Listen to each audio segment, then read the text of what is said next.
గంగతో Rambabu cinema వివాదంపై విజయవాడలో కాంగ్రెస్ ఎమ్మెల్యేలు మాట్లాడుతున్నారు. లైవ్ ద్వారా చూద్దాం. విపరీతమైన అభిమానులు ఉన్నారు వారికి, కానీ వారు శాంతియుతంగా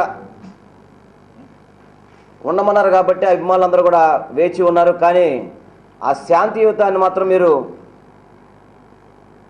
ఉంచకుండా ఇదే విధంగా దాడులు కనుక మీరు చేస్తుంటే కనుక అందరూ అభిమానులు బయటకు వస్తే టీఆర్ఎస్ పార్టీ మునిగిపోద్దని చెప్పి నేను తెలియపరుచుకుంటున్నాను. ఇప్పటికైనా కానీ మీరు రాజకీయాలు చేసుకోండి, కానీ రాజకీయ వ్యభిచారం చేయొద్దని చెప్పని టీఆర్ఎస్ పార్టీకి హెచ్చరిస్తూ మరొకసారి చెప్తున్నాం.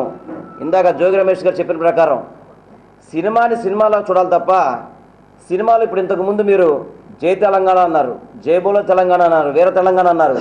ఆ సినిమాలను కూడా మీకు సీమాంధ్రలో ఆడియడం జరిగింది, కానీ సీమాంధ్రలో ఎక్కడా కూడా దాని మీద దాడులు చేయలేదు.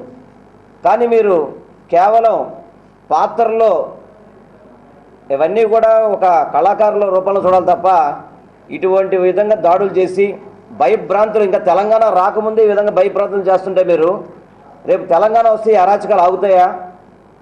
ఇది మొట్టమొదటి టీఆర్ఎస్లు హెచ్చరిస్తున్నాయి. ఇటువంటి కనుక పునరావృతం అయితే టీఆర్ఎస్లు కనుక ఇదే దాడులు కంటిన్యూ చేస్తే మాత్రం చిరంజీవి గారి అభిమానులు కానీ పవన్ కళ్యాణ్ అభిమానులు కానీ అందరూ కూడా తిరగబడే రోజుల దగ్గర ఉన్నాయని చెప్పి తెలియపరుచుకుంటున్నాను.